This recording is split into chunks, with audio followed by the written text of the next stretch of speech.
The Donald Trump snub. What a lot of Republicans want to see is that we have a standard bearer that bears our standards. Party leaders sit out the election.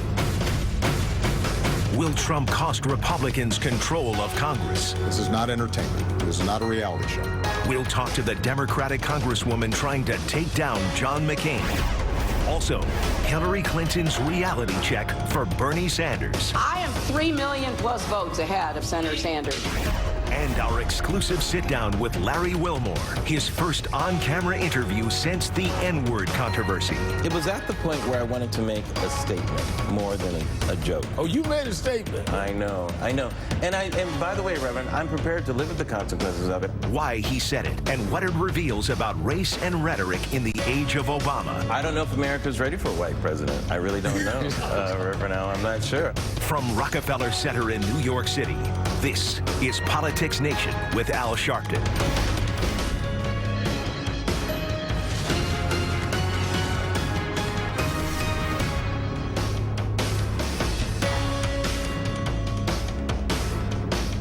Good morning, I'm Al Sharpton. We start with 5 words I thought I'd never say. Donald Trump, presumptive Republican nominee. It's really happening. And the man currently in the White House says we must take it seriously. This is not a reality show. This is a contest for the presidency of the United States. On the GOP side, party leaders are still trying to come to grips with it. Both Presidents Bush are refusing to support Trump. And House Speaker Paul Ryan won't endorse Trump either, at least not yet. Not ready to do that at this point. I'm not there right now. And I hope to, though, and I want to. But I think what is required is that we unify this party. But the latest national polling shows Trump trailing Hillary Clinton by double digits. And some Republicans worry he could cost them control of Congress. Even normally solid incumbents like John McCain are feeling the squeeze. He says he'll support whoever the nominee is, even if it's Trump. I'm a proud Republican. I am a Ronald Reagan, Teddy Roosevelt Republican, and I support the Republican Party. And the people, the Republicans, have chosen the nominee for the party. I think that makes sense. That's what McCain said publicly this week. But here's what he said at a private fundraiser last month.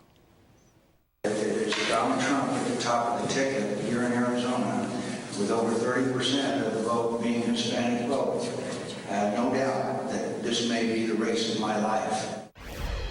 Joining me now is the lawmaker hoping to ensure this is the race of McCain's life, Democratic Congresswoman Ann Kirkpatrick, who is running against McCain for his Arizona Senate seat. Congresswoman, let me ask you, is McCain's support of Trump disqualifying from your point of view? Al, look, John McCain has made it very clear that he supports Donald Trump.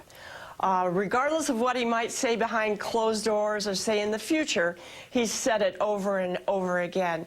And look, what shocks me is the fact that he says that in spite of the hateful, racist, sexist things that Donald Trump has said. And, you know, it shows that he's changed. After 33 years in Washington, he's not a straight shooter. He doesn't stand for something. He's not a maverick. He's changed. Now, let me go back, since you brought up his past, let me go back to 2010 and show you an ad that John McCain ran in the 2010 race. Drug and human smuggling, home invasions, murder. We're outmanned. Of all the illegals in America, more than half come through Arizona. Have we got the right plan? Plan's perfect. You bring troops, state, county, and local law enforcement together. And complete the dang fence.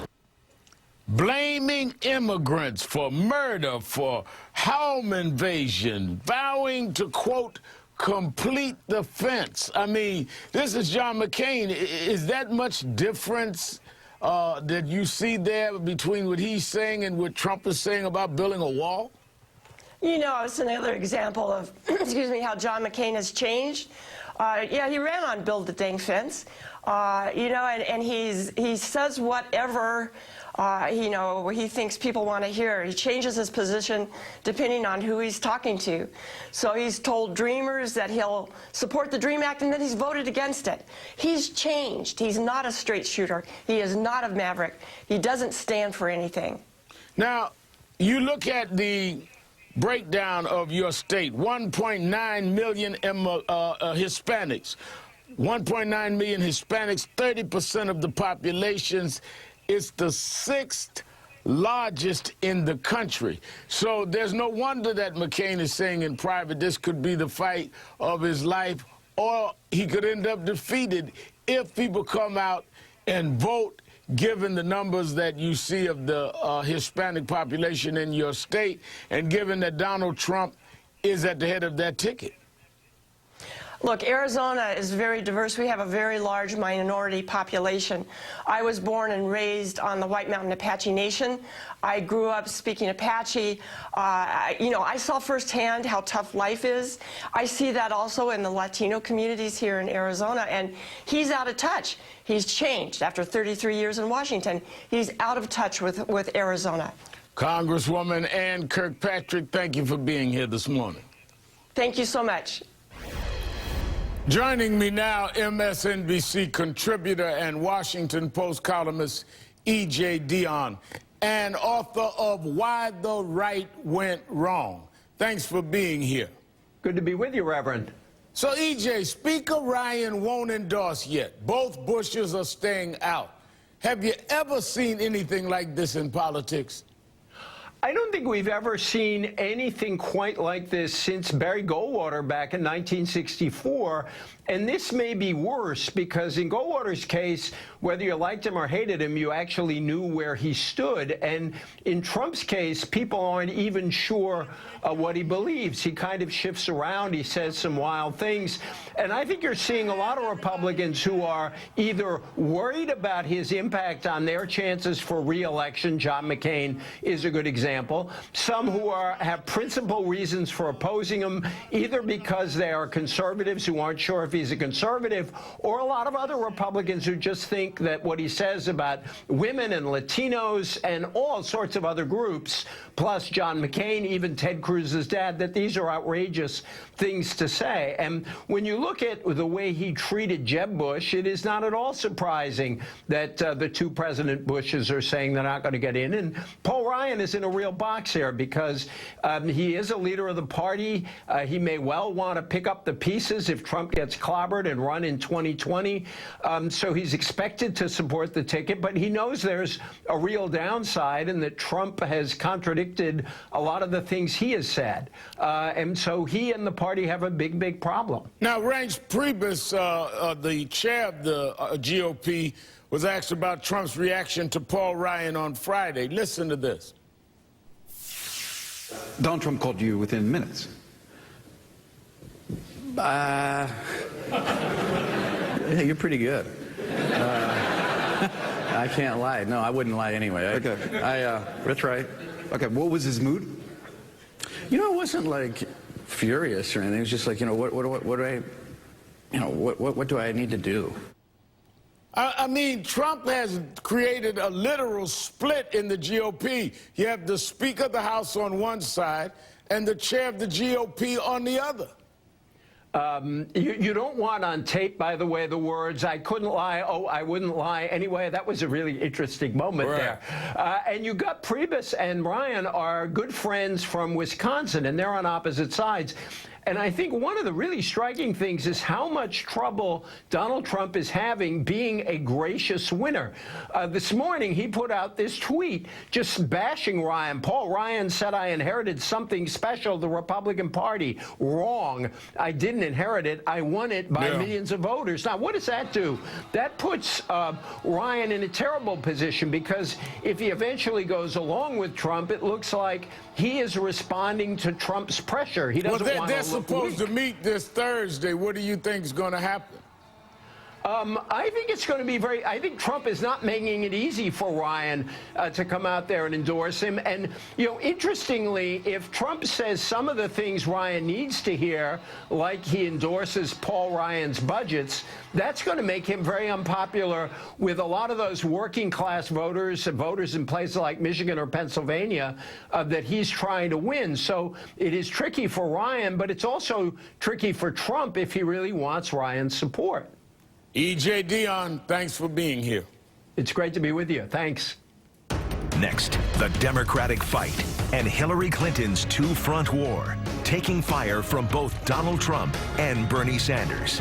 And later, one-on-one with Larry Wilmore, his first on-camera interview since sparking controversy at the White House Correspondents' Dinner. I'm going to let the voters cast their ballots. Let the process play itself out. We'll know soon enough. It's not going to be that much longer. President Obama weighing in on the Democratic race for president. Hillary Clinton is now fighting a two-front war against Bernie Sanders and Donald Trump.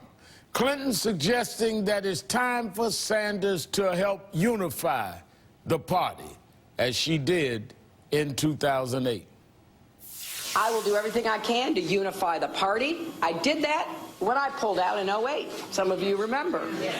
You know, I am 3 million plus votes ahead of Senator Sanders, right? When I was running against then Senator Obama, he and I were neck and neck in the popular vote. I withdrew. I endorsed him. I campaigned with him. I nominated him at the convention. But Senator Sanders is vowing to fight on.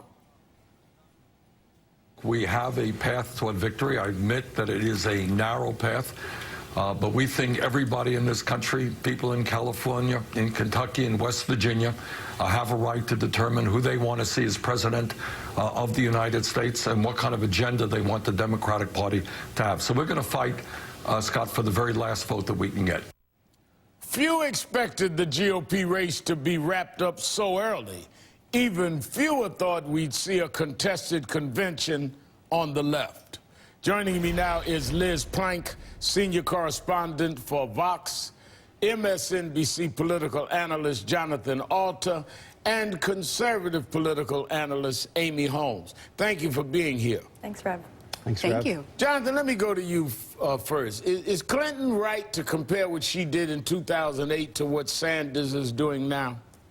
Well, she is right. And, you know, the other thing that she didn't mention, but that I think is very important for voters to think about, is that the stakes are really high this year, and the cost of having a divided Democratic Party is therefore very high. It's not like the Republican candidate is Bob Dole or Gerald Ford.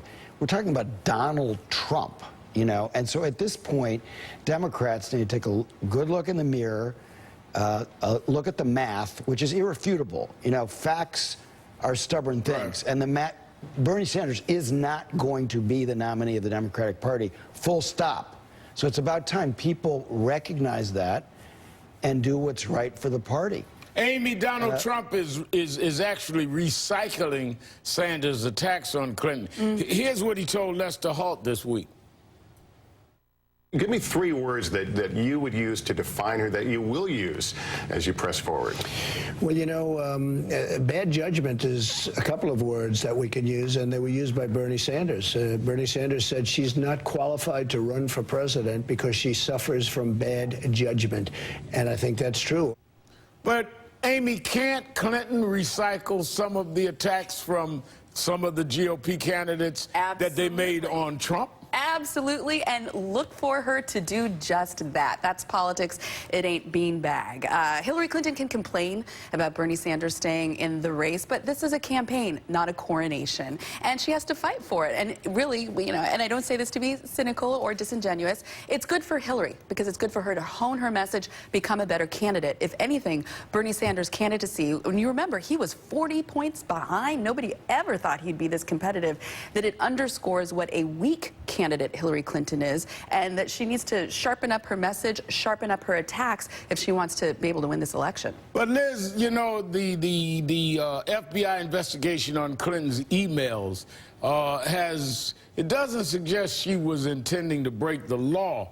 And the State Department is dismissing the claims a hacker broke into her server.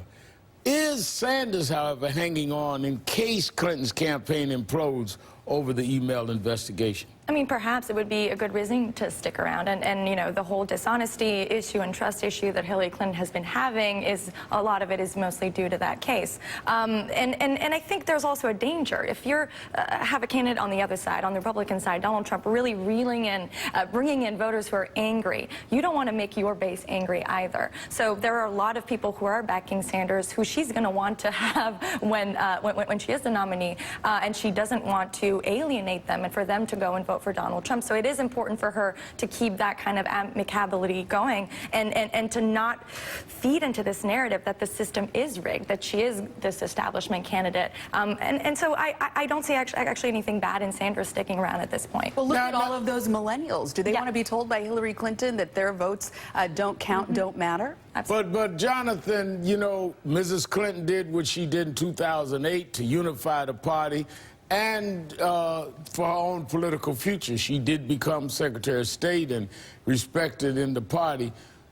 Is there something that she should offer or give to Senator Sanders, if not personally, in a broader policy sense that would get him out of the race or get him to unify the party? He's going to stay in until the beginning of June, the California primary, so she might as well just accept that. It's not so terrible that he stays in for a month, as long as he doesn't viciously attack her and undermine her for the fall. But there are some things that she can do in the party platform. Like, I happen to think that Sanders' free college position is a better message and a more attractive proposal than Hillary's very complicated college loan proposal.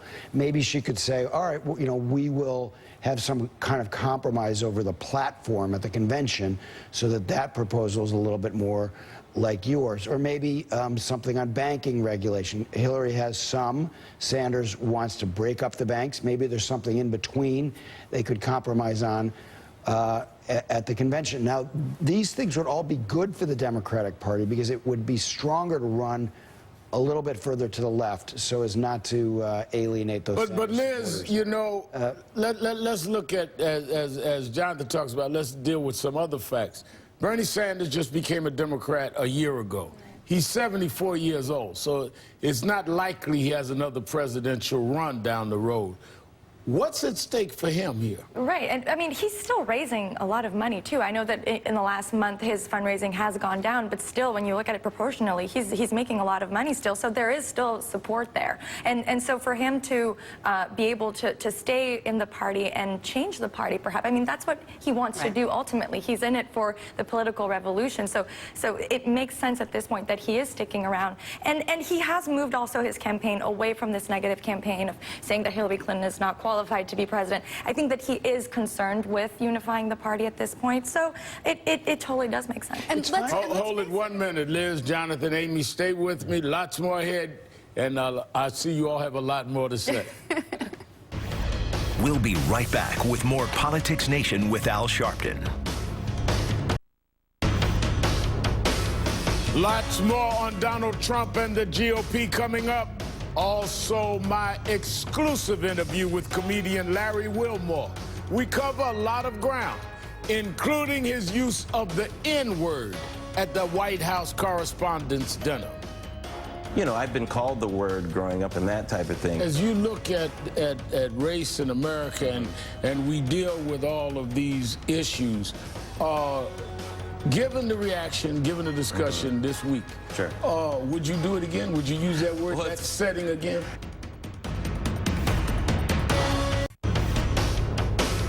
Their standard bearer at the moment is Donald Trump. And I think not just Republican officials, but more importantly, Republican voters are going to have to make a decision as to whether this is the guy who speaks for them and represents their values. Will Republicans unify behind Donald Trump? So far, many leaders are staying on the sidelines, like Paul Ryan, who's meeting with Trump this week. And the last 4 GOP nominees, including the 2 last Republican presidents, none will attend the party's convention. This past week, the head of the RNC was asked about Trump's controversial messaging, like his tweet on Cinco de Mayo, which some fear is alienating Hispanics. He's trying. And honestly, he's trying. And I'll tell you what, I honestly think he understands that building and unifying and growing the party is the only way we're going to win. He says Trump is trying, but Trump is sticking with his most controversial ideas, like building a wall. Everybody wants the wall. We'll have the wall. We'll have the wall. Well, that's very nice. We'll build that wall. Who's going to pay for the wall? Not even a doubt, okay? Let me bring back my panel, Liz Plank, Jonathan Alter, and Amy Holmes. Amy, will rank-and-file Republican voters care what leaders like Paul Ryan and the Bushes think about Trump? They care what they think about Trump, and there, of course, is a lot of division among GOP voters, particularly Republican women who had, about 50% disapprove of Donald Trump. They don't like his remarks about women. Of Republican women. Republican women, yes. So you're seeing a lot of disarray on the GOP side, and that ticket in Cleveland is going to be hot, but maybe not for the right reasons. Donald Trump has a lot of work to do to gain ground with conservatives, particularly Republican women, who are still very skeptical and anxious about a Donald Trump nomination. Liz, Trump is saying he's thinking now about a VP pick. Listen to this. I will say that I probably will go the political route. I have the business, let's call them talents, and I think I'll probably go the political route, somebody that can help me with legislation and somebody that can help me get things passed and somebody that's been friends with the senators and the congressmen and all of, so we don't have to go the executive order route as much as Obama did.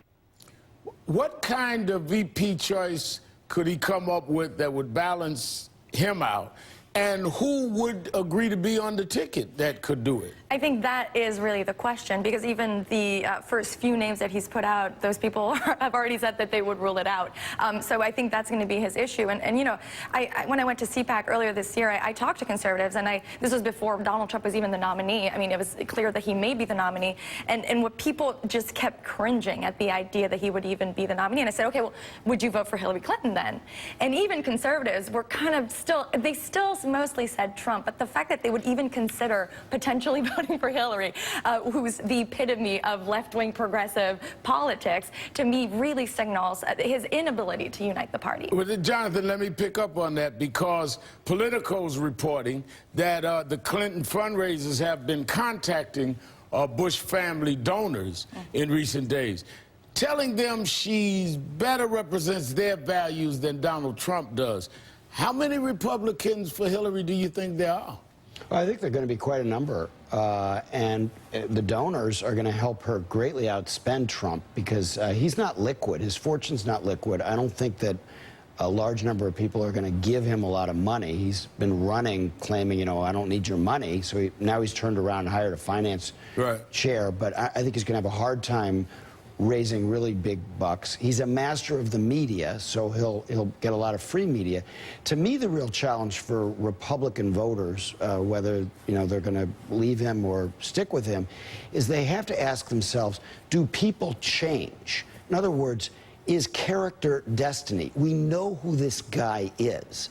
And if he starts making nice in the next 6 weeks before the convention, are people really going to buy that? Yeah. Are they really going to go, oh, he's acting nice now. He's acting like a different Donald Trump. This is the guy who will be president. No, the one we know and we've known for a long time is the guy who will be president. And if you believe, based on his record, as I do, that he's a con man, if you look at his record, you can't both believe he's a con man and support him. That's not patriotic. But Amy, can Can Trump, Amy, change his tone? Because Priebus seems to feel he can. Can he?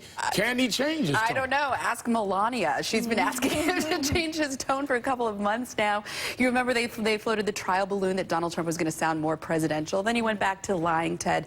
The problem for Republican voters who may, Hillary's going to try to pitch, to sort of cross the aisle and vote for her, is they've seen her character as well, and they don't trust her either. So if anything, I think Republicans who are divided on this will actually stay home. They're not going to be throwing their votes to him. All right, then let me go here then, Liz.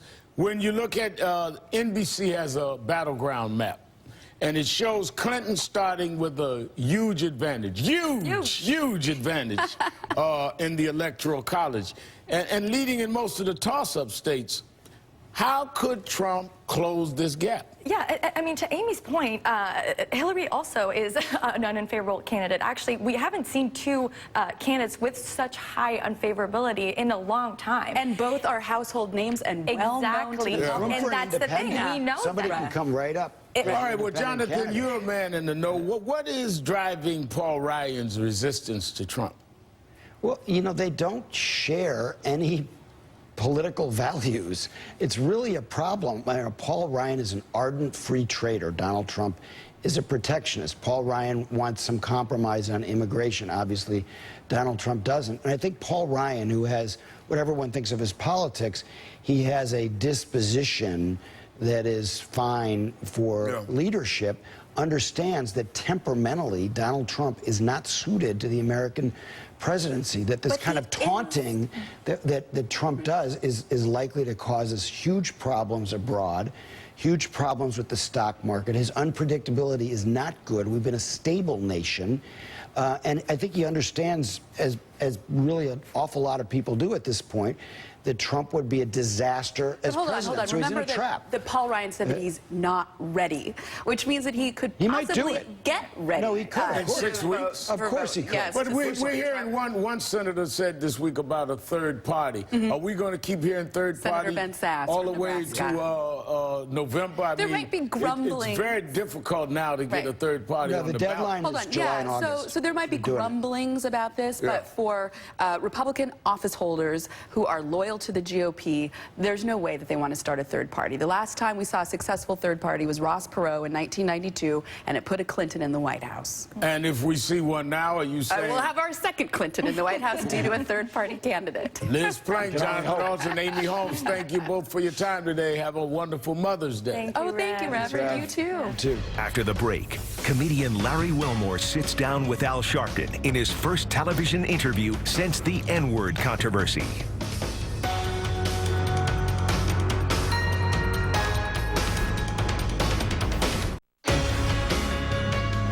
We turn now to a new controversy over an old word, the N-word. It's a divisive issue. And I should note, in order to have a frank discussion, we'll be playing several uncensored sound bites that include the word, in which some might find offensive, as I do. Last week, comedian Larry Wilmore hosted President Obama's final White House Correspondents' Dinner. He ended his set by noting the historic nature of being the first black president, and he used a term he says he knew would trigger criticism. Words alone do me no justice. So, Mr. President, if I'm going to keep it 100, yo, Barry, you did it, my nigga. Did it. Of course, it was controversial, generating a lot of headlines. I was in attendance that night, and I criticized Wilmore's use of the words. 2 nights later, on his Comedy Central show, Wilmore tried to draw a distinction between what he said and a racial slur. Nigger is what white people use to denigrate, demean, and dehumanize black people. And nigga is a term of endearment some black people use between each other to take back that power. Some have pointed out that President Obama himself used the N-word in an interview last year. For full context, here's what he said. Racism, we are not cured of. Clearly. And it's not just a matter of it not being polite to say nigger in public, that's not the measure of whether racism still exists or not. It's not just a matter of overt discrimination. Societies don't overnight completely erase everything that happened 200 to 300 years prior. The president wasn't defending the word, and he wasn't using it to refer to any specific person. No doubt this is a difficult topic, raising issues of race and rhetoric in the age of Obama.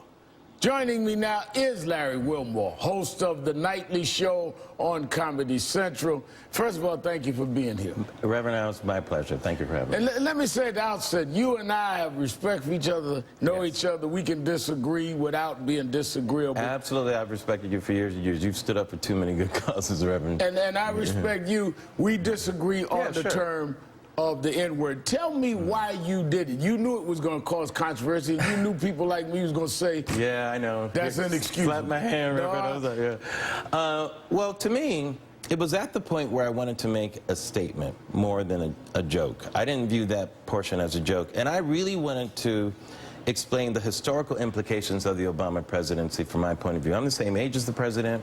We graduated from high school at the same time. And a lot of people don't have awareness of how racism exists to the people who it's being affected by. They just see things like the Civil Rights Act, you know, slavery and events like that, but they don't have the experience of it, Reverend. And that's why I wanted to point out how, in my time, I experienced a black man not being able to be a quarterback of a football team. You know, people thought there was a problem with that, and to see this man as the leader of the free world meant something that worlds couldn't put into justice. And when I think about the hundreds and hundreds of years of a particular word being used against us to take away our identity, and now to turn that around on its head, something that's normally done in private, I acknowledge, and to make it public, I thought was, you know, a statement. But you do understand that no other group in this country turns around the words that degrade them. Well, I think the problem I have is if we said that about any other ethnic group, they don't take the power out of a word that is offensive to them. So why is it our responsibility to do that? I don't know if it's our responsibility. I don't know if any other group has been enslaved like we were either, has had the particular experience that we've had in America. And not only that, but there was the Jim Crow laws that were done against blacks. You can still find in deeds where it's against the law or against a certain deed to sell to a black person. Which is all the more reason why I don't want to see us take the power out of something that was structured to degrade us. That's all I'm saying. Yes. And I'm 7 years older. I'm you and Obama's generation. It's not generational. Because you have young students that turn out at University of Missouri and other places didn't want to be called a word. And this is a debate in the community. It's not about who's right or wrong. It's about all of us trying to figure this whole thing out together. You're absolutely right. And there are different approaches to it, you know. And many people don't want to hear the word at all. They're completely, I don't care what context it's in, and I completely respect that. I'm a satirist, and I've used the word in satire in many different ways. One of the bits that I did at The Daily Show with Jon Stewart when I was there with John Oliver, there was a city councilman who wanted to ban the word, and we did a whole satirical take on that. And it was very politically incorrect, but that was another way to use it in a way that exposed some truth underneath it. You know, so as artists, we use words that other people would never use and find dangerous, but it's part of what we're doing in our art. And you also said something in an interview that got to me when you said that you heard some policemen when you were younger use the word. And, you know, people see you, you're successful on TV. Tell us about that. And Reverend, my father worked in law enforcement, too. Right. So they had, there was something going on next door, and the police were like banging on the back door, and it sounded like they opened it. I was maybe 6 or 7, and they said, "Freeze nigga dead." I apologize for using the word like that, but that's what they said, you know. And we were like, and here's the thing, in that context at that time, as shocking as it wasn't that shocking in that time. But it was an indelible mark that it left on me and my brother. And even then, we used it joking. And I know that's hard to understand, but we would throw it back at each other. Maybe we were trying to take the pain off of it or whatever. But that, to me, I heard power telling us that we were nothing in that moment. And think about a child hearing a word like that. You know, I've been called the word growing up and that type of thing, and other, you know, by stupid people and that sort of thing. But that particular instance, I think it hit me in a way that it never quite did before, you know, or I should say after him. Now, let me ask you, as you look at race in America and we deal with all of these issues, given the reaction, given the discussion this week, would you do it again? Would you use that word, that setting again? Well, it's funny. I always hate to use time machine scenarios, you know, where, you know, I think it's more, for me, I feel it's more instructive to deal with the humanity of where we are now in this moment, and what do we do with it now? What's the conversation that we get to have because of it, you know? I think because it was his last year was the inciting incident for me. You know, in any other year, I certainly wouldn't have done it. There was something about summing up where we've gone that kind of spoke to me. And it's hard when you're talking about artistic choices, what you would have done differently. I mean, yeah, some people pointed out you could have said my brother. Sure, I could have said that. It would have been a different moment, absolutely. And I looked at it the same way differently, because I said this is his last year, and I didn't want the last word and walk it off being called the N-word. And I mean, that's how I looked at it. Yes, I completely understand that. And it's funny because I felt like at that point, I was making a statement rather than... Oh, you made a statement. I know, I know. And by the way, Reverend, I'm prepared to live with the consequences of it. I understand that. And I have to say that the president was very gracious and very kind in his statements, you know. Yeah, he was. And I acknowledge that. I want to get off just that part for a minute, because I think everybody understands your views and mine. One thing I will say before we get off is you told a very funny joke about me and my hairstyle. How come the only people that get on my hair are people that are bald? But anyway, let me ask you this. Burn, I had to get back. You had to go there. All right, no, now. it's very good. Straight ahead, more of Al Sharpton's exclusive interview with Larry Wilmore.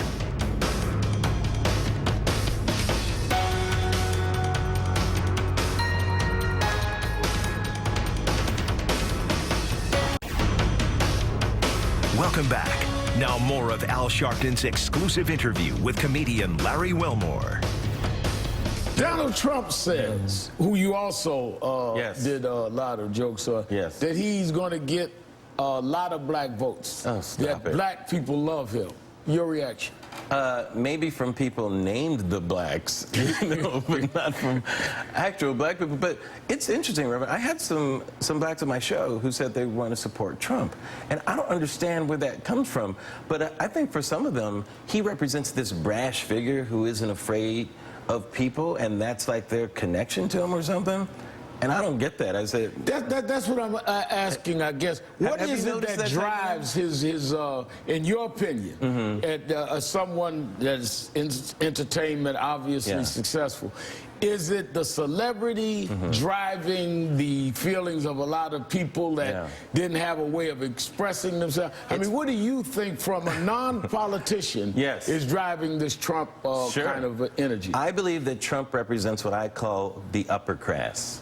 You know, and it's this this person who speaks only from his id. Nothing is thoughtful, and it's all reactions to things. And it's a very shallow conversation. And he's the leader of the upper class movement, and a lot of people that that don't care to have a thoughtful conversation. Look how long it takes Obama just to talk about what he had for breakfast, for goodness sake. I mean, everything is so thoughtful for him. You know, I had you know, but Trump, everything is just spit out. It's not thoughtful. He always has to backtrack, ban all Muslims, Mexicans, rapists. But he appeals to people's visceral reactions and how they feel on the surface about things, and it's not thought through. And I think a lot of it is a reaction to these past 8 years. You know, that I think people are tired of liberalism. Let's say liberalism in a way that they haven't been tired before. It's like, fine, okay, gay people, you got married. Fine, do we have to bake those cakes anymore? Fine, all right, Black Lives Matter, whatever. All right, can we move on? I don't care about the bathrooms. Let's just move on. Can we make America great again, please? You know, and I think he just appeals to that basic level. Do you fear, because you do a lot on your show, I've done your show, I watch your show, very much. You're great. And I appreciate you coming doing ours this morning.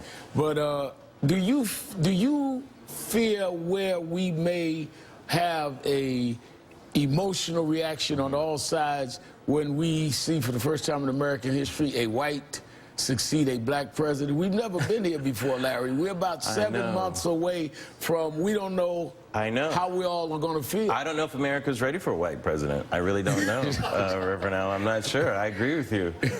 I wanted to go black to black. Thanks, Ben Carson, for doing that. But it didn't happen. You know what? Part of what gets me, too, Reverend, I have to share this with you because you would appreciate this, is this is a man who spent a lot of his time and capital and resources to trying to illegitimize, I'm making up a word, this black man in the presidency saying... The birther movement. Yes, exactly. And he spent so much time, and then America, a large portion of America, turns out and embraces this man as the hope to save America. I find that highly offensive. Do you, as we move forward, though, into the next presidency, how will that impact you as an artist? It's so sad. Trump being president is fantastic for my show. It's a very selfish thing, but it's horrible for America. Actually, no matter who's president, I think we'll have plenty of comedy material. I mean, to have the first gentleman, Bill Clinton, in the White House would be fantastic for comedy also, you know. I mean, think about that, you know. But yeah, unfortunately, Trump, as great as it is for me, I don't know how it's great for everyone else, but we'll see, you know. Well, let me say I'm very happy you came and did it, and I think that we don't have to agree, but I hope it's instructive that we can have a conversation and still get along, and maybe America needs to do this more. That would be awesome. All right? Thank you. So I'm going to keep it 100, my brother. Thank you. All right, Thank you. Larry Wilmore, thanks for your time. Thanks, Reverend. All right, thank you. Awesome. Thank you, sir. That does it for me. I'd like to hear what you folks at home think about these kinds of issues. Keep the conversation going online. Like us at facebook.com/politicsnation and follow us on Twitter at politicsnation. We may not agree, but it's better to talk about our differences than pretend they don't exist. Happy Mother's Day. I'll see you back here next Sunday.